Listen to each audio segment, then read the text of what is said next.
Et yo tout le monde, c'est Cyclisme 3D, j'espère que vous allez bien, moi ça va nickel. Aujourd'hui on se retrouve pour une toute nouvelle vidéo sur la chaîne YouTube et comme vous l'avez vu au titre miniature, aujourd'hui c'est la suite de la série sur notre pro leader du jeu Tour de France 2026. Mais avant que la vidéo commence plus en détail, n'oubliez pas de vous abonner, d'activer la cloche de notification, liker, partager, commenter et de venir me rejoindre sur Insta et sur TikTok, c'est Cyclisme 3D. Vidéo assez courte aujourd'hui je pense que, parce que c'est vrai qu'on est sur la suite de notre premier Tour de France avec Romain Bardet en saison 1 en 2026 avec notre équipe de Idle Trek. Et on a les étapes 7 à 9 à faire, donc Bordeaux, Bergerac et Ussel. Il y a deux étapes de plat, et vous savez que la veille on a fait une excellente étape. Même si on passe en tête de l'ASPA, on fait 4 au sommet du Tourmalet, alors que nous on voulait juste faire des kilomètres avant, voir tenter quelque chose dans l'ASPA. Et au final on s'est retrouvé à jouer la victoire d'étape à Gavarnigel. Le problème pour nous, c'est qu'on a une très mauvaise barre bleue. Et ce qui fait tout simplement avec Romain, c'est que l'on va se relever. Aujourd'hui, très clairement, voilà, essayer de récupérer un maximum d'énergie parce que dans 2 jours, il y a une étape intéressante en direction du sel. Par contre, ça ne veut pas forcément dire que mes autres coéquipiers, eux, ne devront pas jouer le sprint pour Jonathan Milan. Notamment, alors c'est vrai qu'on aura pour l'étape du sel, si on veut durcir le rythme, on aura quand même Vacek, Quinn Simmons, Giulio Ciccone et Reggie West. Ce sera quand même sacrément solide. Pedersen qui a une chute verte tout à l'heure. Mais même Milan aura du mal, je pense, en termes de barre bleue pour jouer la victoire aujourd'hui. Avec Juan Ayuso qui, quant à lui, est toujours en état de grâce. Avec sa note de récupération qui, contrairement au Pro-Team, ne l'affecte absolument pas.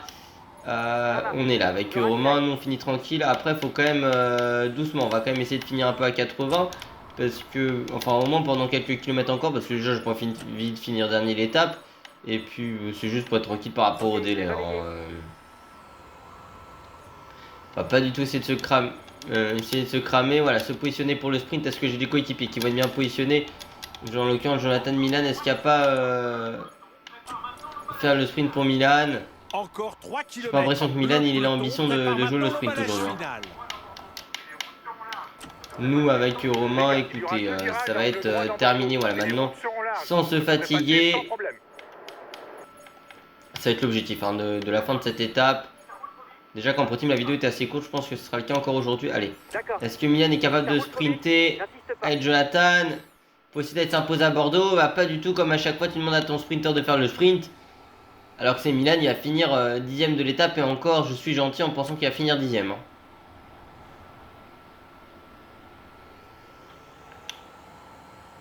Bon, je sais même pas combien de temps il a fini. Mais pas dans les 10, c'est assez dérangeant. Nous on va finir tranquillement à 7 minutes avec Romain Bardet dans les délais. Encore une étape de passer pour nous. Après c'est qu'au niveau du classement général on est quand même assez long avec Romain, mine de rien. On est combien de tièmes? Enfin ouais, on a presque la demi-heure. Mais on va terminer tranquillement aujourd'hui. Nous voici avec Romain Bardet. Dans les délais, on essaie de récupérer un maximum d'énergie pour les 2 prochaines étapes. Enfin, surtout l'étape qui aura lieu dans 2 jours. Parce que l'étape du sel, elle est pour les punchers. Alors les baroudeurs, c'est compliqué pour eux dans le jeu. Parce que tu as toujours la Pinerolo, tu as toujours la Tudor qui a envie. Enfin la Tudor, c'est parce que je modifie les stats d'Alfie. Mais tu as toujours la Pinerolo. Ou même, bon, d'habitude, la Lidl Trek qui veulent rouler. Et là, faudra voir. Petit Merlier qui s'impose comme IRL à Bordeaux. Le jaune toujours pour Juan Ayuso. Le maillot vert pour la feuille. Le maillot blanc pour rouge toujours sur les épaules de Romain Bardet. Pour notre équipe, le coureur français, toujours leader de ce classement-ci. Notre coureur puis le maillot blanc pour Juan Ayuso. Toujours 3 classements pour les coureurs de notre formation. Et 9ème Milan. Du côté de cette étape, et 5ème de Lille aussi d'ailleurs, du côté du classement de cette étape, Tim Merlier remporte cette étape pour la Soudal Quickstep, le Belge en 3h43 minutes et 28 secondes avec 10 secondes de bonification pour lui. Du côté du classement général, sous la canicule bordelaise, en 25h10 minutes et 35 secondes, c'est Juan Ayuso qui est en tête, l'Espagnol de l'Idle Trek, notre équipe, en tête du classement numéro 1 grimpeur, toujours 47 points pour Romain Bardet, le corps français de notre équipe de l'Idle Trek. Du côté du classement par points, 108 points pour Olaf Koy, le néerlandais de la Decathlon CMA CGM Team, mais vous regardez qu'il est à égalité avec Merlier et qu'à 85 points on a Philipsen. Et puis que du côté du classement des jeunes, en 25h10 minutes et 35 secondes, c'est Juan Ayuso, l'Espagnol de notre équipe de Lidl Trek.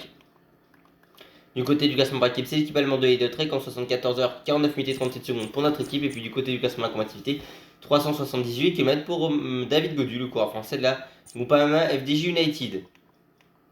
Et puis du côté du classement pour la cycling individuel, plusieurs BPC. 682 BPC pour Remco Evenepoel, le belge de la Red Bull Boransgro. Et puis du côté du classement pour cycling par équipe, plus 0 PPC. 1159 PPC pour l'équipe Emirati de l'UE Team Emirate.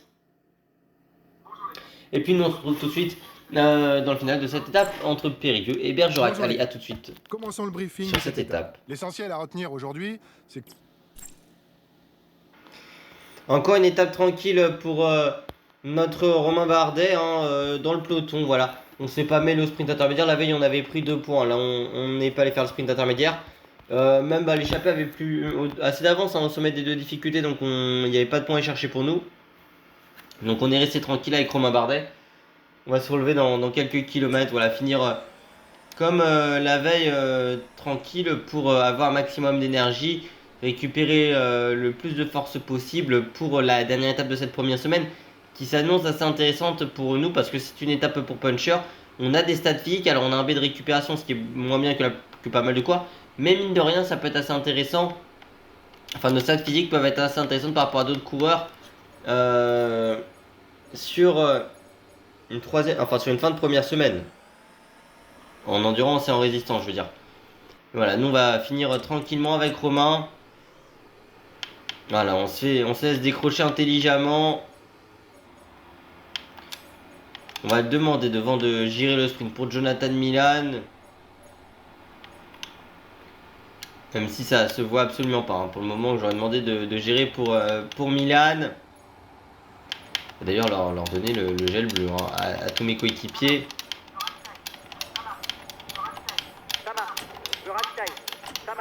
Allez. On va essayer de... Bah c'est vrai qu'on va... Non, moi je termine tranquillement cette étape, je me pose pas la moindre question. Johannessen qui était distancé. Alors est-ce que mes coéquipiers, eux, ont l'ambition d'être bien positionnés à l'entame de cet emballage final? Il y a Jonathan Milan qui remonte tout seul, il n'y a même pas de Mads Pedersen. C'est vrai que pour le moment Pedersen, il sert pas à grand chose depuis le début de ce tour presque. 5 km pour le peloton. Les sprinteurs font rouler leurs équipiers pour se... On va être récupéré par Johannessen. D'ailleurs, je regarde. Mais on a eu les abandons pour le moment de Kesbol, Matteo Milan, Grisel, Pitti et Riesbeck. Enfin, j'ai plus même l'impression que c'est des hors délai presque. Parce que je crois pas que j'ai activé les chutes avec abandon. Contrairement au tour en temps réel. Mais voilà, nous on est lâché. Alors il y a Nisekov qui va également nous rejoindre. Mais voilà, nous notre objectif aujourd'hui c'est juste de terminer dans les délais. Et attendez, il y a de l'énergie récupérée pour demain, donc ça je l'ai dit. Après par contre ce qui m'intéresse c'est de savoir comment va être bien positionné Jonathan Milan. Il y a une petite cassure de 17 unités. Il en fait partie de Jonathan. Il est bien positionné, quasiment sous la flamme rouge.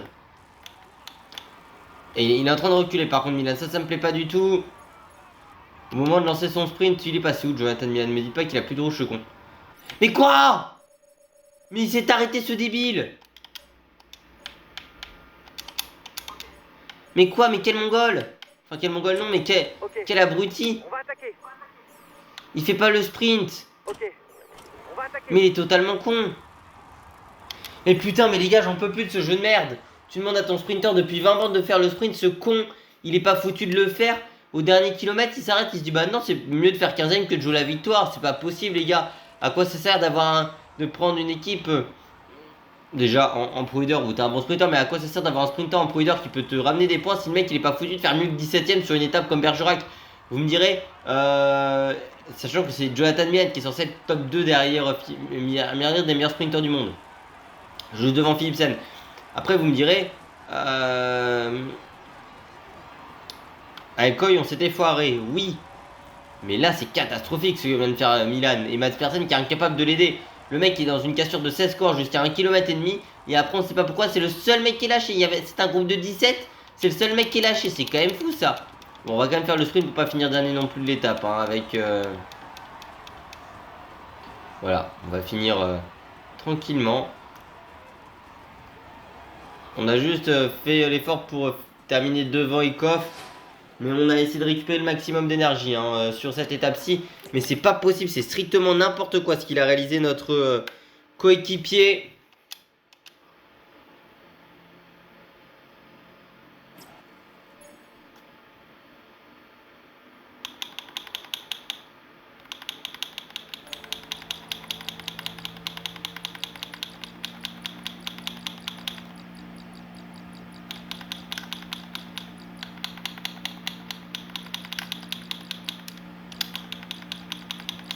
Attendez, parce que moi ça m'intrigue quand même de voir exactement ce qu'il a foutu de Jonathan Milan. Même si là je suis obligé de me retaper tout un peloton. Hein. Et c'est un peu chiant. Déjà j'aimerais bien comprendre, je pense que c'est avec un virage qui a une cassure. Bon je le fais assez rapidement parce que j'ai 170 coureurs à rattraper. Voilà. Donc on pourra mieux comprendre. Déjà on voit que... Attends mais il y a encore des coureurs devant. Donc ok. Ça m'explique pas comment Milan il était aussi mal foutu. Hein. Donc là on va essayer de voir et essayer de comprendre pourquoi Milan, qui était bien positionné à ce moment-là, déjà il se met au sprint. Hein. Mais quoi? Mais attendez, c'est pas normal.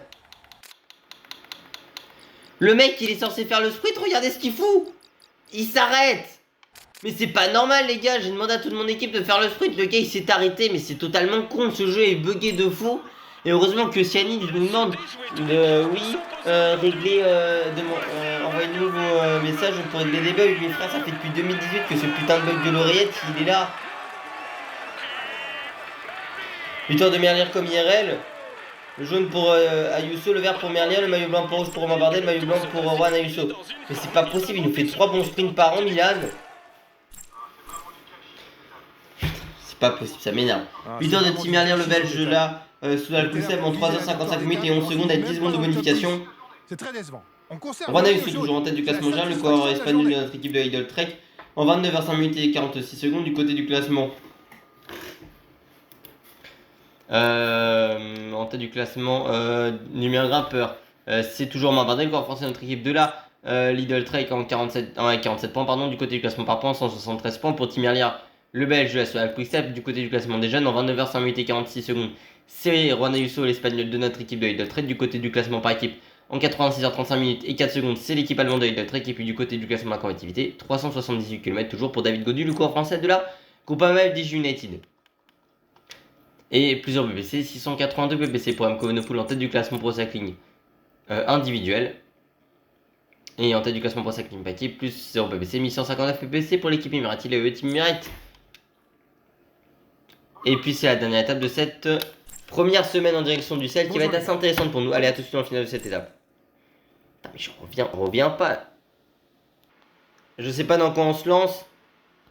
Si ce n'est le fait que l'on va faire rouler tout le monde dans le Succo, mais j'ai déjà fait rouler à 80 puissant Jonathan Milan, un peu Mathias Vacek, bon 80 pour Ciccone ou Derek West, Quincy Moss pendant quelques instants. Après Jonathan Milan c'était par punition et dans la côte à 10,7% de moyenne, j'ai fait rouler quand même un petit peu à 110 Mathias Vacek qui va se remettre à rouler dans ce Succo de 4 km à 7,3% de moyenne. Montée terrible sur les routes de Corrèze pour le champion de République tchèque qui va se mettre à rouler pour notre équipe. On remonte avec le maillot à poids, alors on prendra pas de points dans cette ascension. Mais voilà, l'échappée était partie au bout de 90 km. Enfin 90 km de l'arrivée sur cette étape-ci IRL. Et bah là on va essayer de mettre un peu à notre équipe à rouler vers cette distance-là. On sait qu'il n'y a pas forcément... Enfin c'est une étape qui est très casse-pattes sur le jeu. Elle est moins dure qu'IRL. Enfin si, en soi il y a les stats physiques qui rentrent en jeu. Mais je veux dire... Ça avait fait énormément de mal dans IRL. Donc là, on tente de faire quelques dégâts avec Romain Bardet. Écoutez, on tente un petit coup avec Mathias Vacek. De changer de rythme. Bah, après, il n'y a personne qui nous a suivi dans le peloton. Hein. Mathias qui fait quand même une sacrée montée. Le problème, c'est que je voulais mettre un peu le bordel. Enfin, un peu le bordel. En tout cas, je voulais un peu faire exploser ce peloton. On crée un mouvement avec notre coéquipier.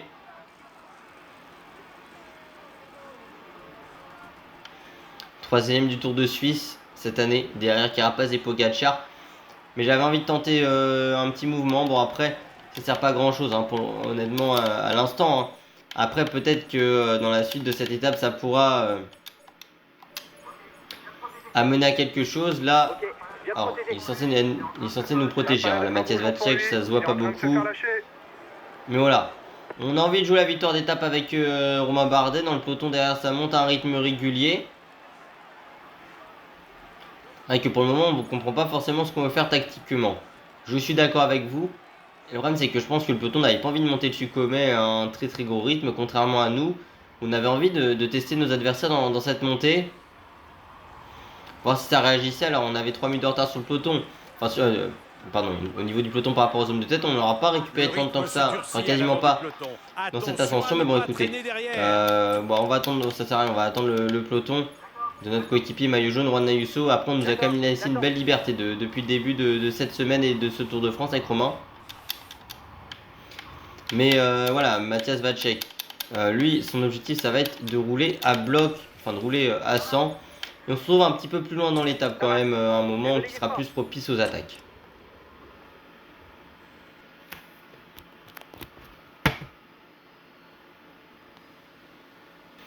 Allez, je vous reprends au niveau des 40 derniers kilomètres avec Romain Bardet. On a fait rouler Vacek à 100 tout comme Quinn Simmons et on a arrêté Quinn Simmons parce qu'avec Bardet on n'était pas si bien que ça. On vient de prendre notre jet bleu à l'instant certes, mais c'est pas l'idéal du côté de notre coureur. Un peloton encore de 107 unités. Ouais, Milan, je vais demander de terminer tranquille hein, et après il va essayer de terminer dans ce groupe-ci loin des délais. Le peloton a toujours de retard sur les hommes de tête, mais c'est vrai qu'avec Romain on n'a pas une si belle barre bleue que ça. Hein. Je pensais qu'on pouvait un peu mieux tenir sur le rythme de mes coéquipiers. L'écart semble stabilisé. On tentera quelque chose, mais on n'a plus de barre bleue à 40 km du but. C'est peut-être un petit peu brûlé les ailes. C'est vrai qu'on a cru qu'on avait 85 vallons et endurance résistance à plus de récupération. Alors pas du tout les gars, on a B récupération, on a 76 endurance résistance et 74 vallons. Hein, C'est d'ailleurs de cette manière, avec j'aurais pu aller à l'avant de la course, c'est vrai. qu'il avait remporté Milan-San Remo en 2021. Attendez les gars, je protège absolument pas Juan Ayuso. Hein, le maillot jaune, il a d'autres coureurs pour le protéger. Hein, à commencer par des Reggie West ou je connais. Hein. C'est un grimpeur que l'on retrouve en tête de course. Ouais, du côté Vernon qui craque, effectivement ce peloton qui est maintenant composé de 84 unités, Vermeersch qui est en train de distancer, Janière. C'est dur pour pas mal de coureurs hein, sur ces portions-là. Binyam Girmay qui lâche à l'instant. À la fois grimpeur et puncher, le Belge Ilan van Wilder dispose de nombreuses qualités pour s'imposer sur les parcours difficiles. Mais nous on n'est pas forcément dans une excellente condition. Avec Romain, on a voulu jouer. Hein, j'aurais peut-être pu être à l'avant de la course, mais même si je suis pas sûr que l'échappée ira au bout. Hein.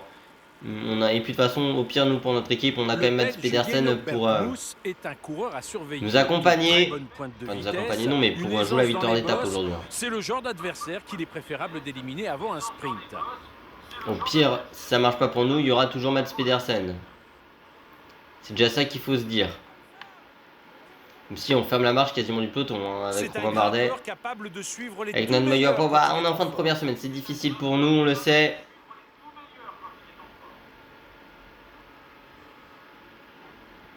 L'écart est toujours aux 2 minutes. Hein. À 30 km de la ligne d'arrivée, ouais, je pense qu'on passera peut-être le Mont Bessou avec le peloton. Après, je vais pas vous dire dans quel état on le passera parce que je pense que ça va être très difficile. Surtout qu'en plus, c'est des routes sur lesquelles on est toujours en prise en Corrèze et du coup, on n'a absolument pas l'instant, enfin le moindre instant qui nous permet de récupérer. Comme j'ai dit, des routes sur lesquelles on est toujours en prise. Certains vont se dire, c'est pas les ascensions en termes de longueur, voire même en termes de catégorie, que ce soit de classification qui sont les plus difficiles, même en longueur, mais ça reste des routes éreintantes. Et puis il y a quand même du pourcentage, hein, que ce soit le Succomet, même le Mont Bessou, on a quelques pourcentages. La deuxième difficulté, troisième catégorie, j'ai oublié le nom, mais elle est à 10,7% de moyenne sur 1 km 400. Donc, quasiment un mur, c'est pour vous dire. On est vraiment sur pas n'importe quoi comme ascension. Il n'a encore connu la réussite d'une victoire sur un grand tour après ses 3 places du deuxième sur la Vuelta. Une On est dernière plus que course est 66 encore hein, au dans ce programme. peloton, Classé en on aura du mal à tenir le catégorie, rythme là il y aura avec un point pour le classement du maillot Romain, à points. c'est difficile. On va craquer dans quelques instants avec Romain Bardet. Malgré le fait qu'on a essayé de garder le maximum d'énergie ces 2 dernières journées, on va payer les efforts de cette première semaine de course, mais surtout les efforts du col du Tourmalet. Ah mais le Tourmalet, on pensait pas jouer à 8 heures d'étape ce jour. Regardez, par exemple, le Mont Bessou, c'est dur en termes de pourcentage, c'est 900 mètres à 8,1% de moyenne. Après, on va essayer de s'accrocher, hein. Ça va être difficile. Et tenter de remonter du côté de Romain. On va dire qu'on est là en soutien moral pour Juan Ayuso, le maillot jaune. Après, Mats Pedersen, lui, il n'est pas non plus si bien que ça pour notre équipe. Hein. Oh, Juan Ayuso, absolument pas bien. Hein. Je veux pas donner gel bleu, Juan Ayuso, il va être à la peine bientôt. Ah, regardez, on a David Gaudu, le plus combatif de ce tour pour le moment en termes de kilomètres fait avant la course. Hop là. On est dans sa roue, Breton.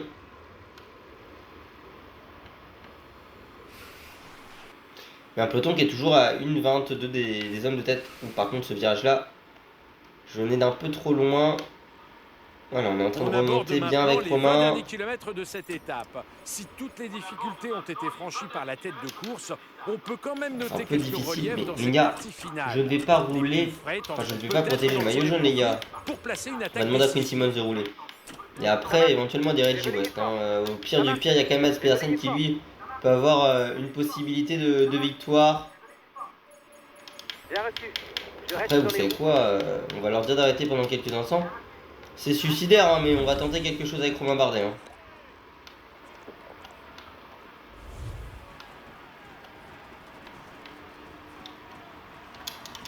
Attaque de Romain Bardet, attaque du maillot à poids de ce Tour de France qui est en train d'attaquer. On part en éclaireur pour notre équipe. On tente de surprendre, ouais, on a envie de peser sur le final de cette étape. On sait qu'on ne jouera pas la victoire, mais on tente quelque chose avec Romain avant cette remontée dans le final. T'es en sur-régime.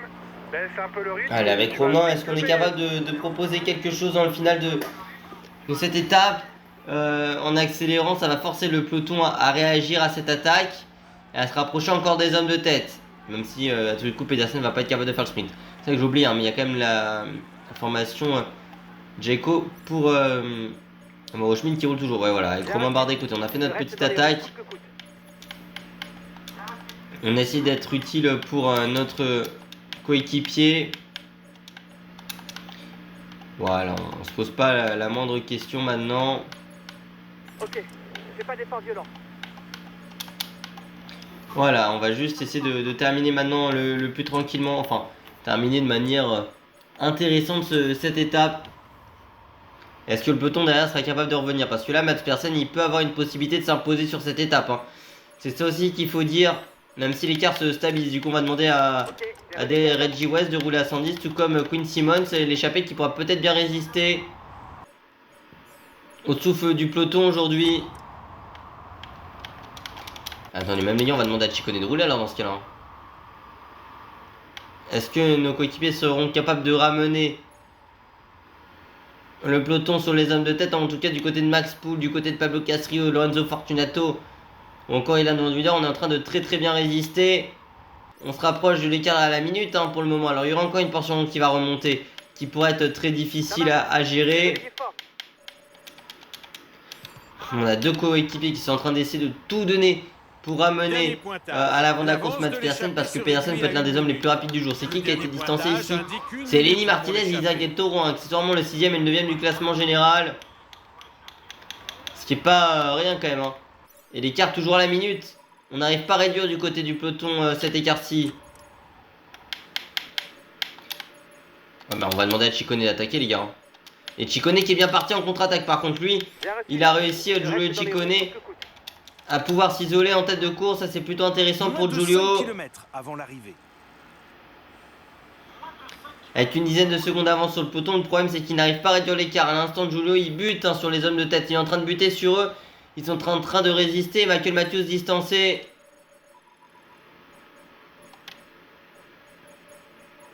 Ok, j'ai relayé à bloc. Ah mais Giulio au pire il gagnera pas hein. Mais au pire aujourd'hui on laissera Mats Pedersen s'imposer s'il en a les jambes. Mais Giulio Ciccone c'est de revenir pour l'italien, pour notre formation Il reste 3 km. le meilleur grimpeur du Giro d'ailleurs cette année, Giulio Ciccone. L'échappée résiste bien au Mais il retour n'arrive du peloton. pas à revenir, hein, Giulio Semble Ciccone. stabiliser. Il bute comme le peloton. Il n'arrive pas à réduire la moindre seconde, du moindre mètre l'écart, alors qu'ils sont à bloc derrière Ciccone, il est à bloc. À moins qu'ils aient plus de barre rouge dans le final, parce que j'en doute, mais on aurait peut-être dû envoyer un homme à l'avant. Peut-être nous d'ailleurs. Et Ciccone, tout comme le peloton, qui perd du temps Dernier maintenant. kilomètre, ça va se jouer au sprint. Ça va aller au bout à l'avant de la course, j'aurais pas cru. Par rapport à d'habitude, où c'est vrai que les équipes de Puncher Roll, c'est également le cas aujourd'hui, mais ça n'aura pas fonctionné. Malgré le fait qu'on aura fait rouler à fond nos coéquipiers, aucun coureur aura été en mesure On va attaquer. d'aller les chercher. Bah écoute, on va essayer de faire une placette. Pourquoi pas si nos coureurs ont envie d'aller faire le sprint, ce qui n'est jamais le cas sur ce jeu, hein, vous le savez comme moi. Ouais, oui, ils ont réussi à réduire l'écart dans les derniers mètres. Mais c'est absolument pas... Bah non, il va même pas faire top 10, vous allez voir. Ah si, fini 9ème, Pedersen, bah super. Je pense qu'il était en mesure de battre les coureurs qui sont devant lui. Au sprint. On passe un peu tout ça pour ça sur cette étape. Mais bon, écoutez, nous on va terminer cette première semaine maillot à poids sur les épaules. Et on aura à cœur le 14 juillet, le jour de fête nationale en France, pas encore français, avec Romain Bardet, d'aller à l'avant de la course. On a un petit objectif qui est quand même toujours de passer encore en tête une difficulté de deuxième catégorie.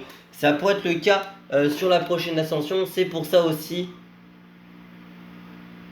qu'on partira à l'avant avec Romain. Et au-delà du fait qu'il y a quand même des kilomètres au classement de la combativité à aller chercher par rapport à David Gaudu qui, je le rappelle, est toujours devant nous dans ce classement. Si on peut aller chercher David, on s'en privera également pas.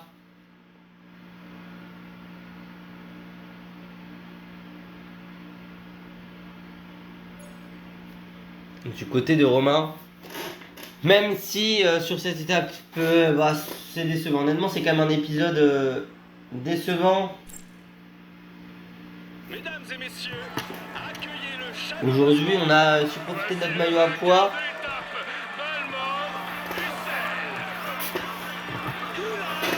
Et victoire d'Ilan Henry, la troisième victoire de la suite pour Soal Quick-Step. On en parle pas assez mais c'est quand même le cas. Ouais, on a également toujours le maillot jaune pour Juan Ayuso, le maillot vert pour Merlin, le maillot blanc pour Romain Bardet, le maillot blanc pour Juan Ayuso. Je rappelle Ayuso qui se prend des cassures bêtes à chaque fois. Un peu comme sur le tour en temps réel quand on joue avec un autre coureur, sauf que bah là je vais pas jouer avec Clément Pouider.